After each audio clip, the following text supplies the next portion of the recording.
வந்தோம், வாய்க்கப்பலேறியே வந்தோம். அந்த நாள் பல பேர்கள் உயிரினை இடைவழி தந்தோம், பாய்க்கப்பலேறியே வந்தோம். அந்த நாள் பல பேர்கள் உயிரினை இடைவழி தந்தோம், தாய் நாடென்றல் நீயிருந்தோம்,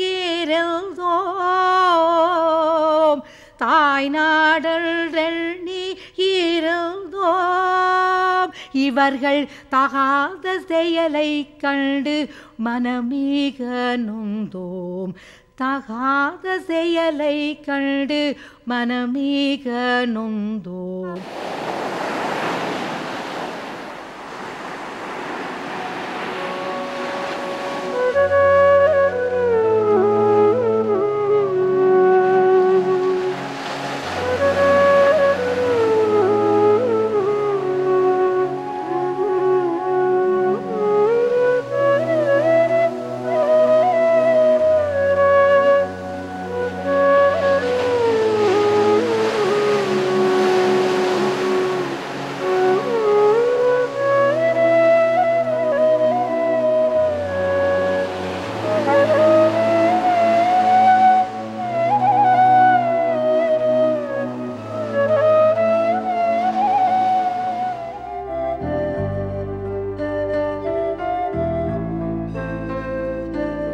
கொழும்பு திரைப்பட கூட்டுத்தாபன திரையரங்கில் விரைவில் திரைக்கு வரவிருக்கும் சுமதியின் இங்கிருந்து தமிழ் திரைப்படத்தின் பிரத்யேக காட்சி இடம்பெற்றது. மலையக மக்களின் வரலாற்று பின்னணியில் அவர்களது வாழ்க்கை போராட்டத்தின் பல்வேறு பரிமாணங்களை உரையாடல் செய்யும் திரைப்படம் இது. அமைப்பிலும் வெளிப்பாட்டு முறையிலும் புதிய எல்லைகளையும் ஆழங்களையும் தொட்டுச் செல்லும் இத்திரைப்படம் இலங்கை திரைப்படத் துறையில் ஒரு பரிசோதனை முயற்சியாக அமைந்துள்ளது.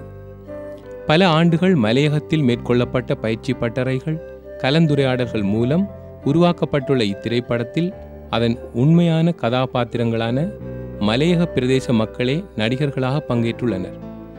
கலாநிதி சுமதி சிவமோகன் பேராதனை பல்கலைக்கழகத்தின் ஆங்கிலத் துறை தலைவர், சிரேஷ்ட விரிவுரையாளர், கவிஞர், எழுத்தாளர், நாடகவாளர். ஏற்கனவே பிரளயம், ஒரேஞ்சஸ் ஆகிய குறுந்திரைப்படங்களை எழுதி இயக்கியவர். In search of a road ஆவணப்படத்தின் பிரதியாளர்களில் ஒருவர். இங்கிருந்து அவரது முழுநீள திரைப்படம். இத்திரைப்படம் இறுதி வடிவத்திற்கு வர முன்பே அமெரிக்காவில் குளோபல் ஃபில்ம் இனிஷியேட்டிவின் கௌரவ விருதை பெற்றிருந்தமை குறிப்பிடத்தக்கது.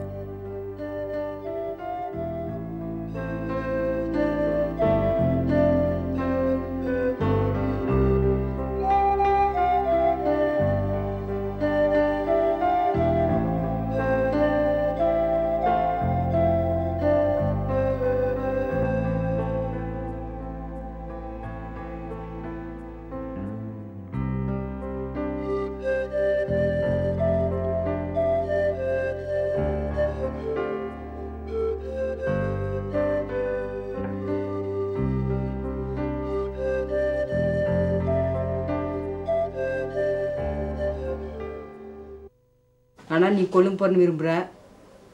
சரி சரி, எந்த பிரச்சனையும் தூக்கி தலையில் போட்டுக்காத. யார் இங்கே பிரச்சனை? நீ தான் பிரச்சனை. ஊராவனை பற்றி கேவலமாக பேசிக்கிட்டு இருக்கு. பக்கத்தில் போனால் மட்டும் ஏதோ வேற எதுவும் கதை பேசுகிற மாதிரி பேசுகிறாங்க. ரொம்ப யோக்கியமாக இருக்க மாதிரி கதைக்க வந்துட்டாங்க கதை. யார் என்னை பற்றி பேசுனா? யாரும் சொல்லி யார் என்னை பற்றி பேசுனா? யார் பேசல? ஊரா எல்லாம் தான் அதான் பேசுது. கேட்டுப்பார் போயிட்டு. இப்போ நீ பெரிய மனுஷனா ஆகிட்ட தானே? அன்னைக்கு அப்படித்தான் அந்த பிள்ளோட கையை பிடிச்சிட்டு தானே அவங்க அண்ணன் தம்பியில உன்னை அடிக்க வந்தாங்க. நான் தான் அவன் காலில் விழுந்து மன்னிப்பு கேட்டேன். செய்கிறெல்லாம் நீ செஞ்சு போட்டு நீ சொல்றியா?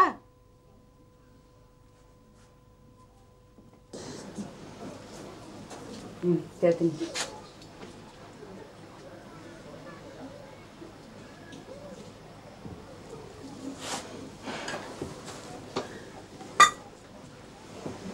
என்ன தேத்தனியா ஊற்றி இருக்க? சீனியும் இல்லை, ஒன்றும் இல்லை. சீனி இல்லை. காலையிலேருந்து மனுஷன் கஷ்டப்பட்டு வந்தாலும் நிம்மதியாக குடிக்கிறதுக்கு ஒரு தேத்தனி இருக்கான்னு பாரு இந்த வீட்டில். என்னக்காங்க ஒரே கச்ச கச்ச கச்சான்னு இருக்கு. சீனி இல்லாட்டி சொல்ல வேண்டியது தானே. நான் போயிட்டு வாங்கிட்டு வரவா? இல்லை இல்லை வேணாம் வேணாம் வேணாம். யார்கிட்ட தப்பு?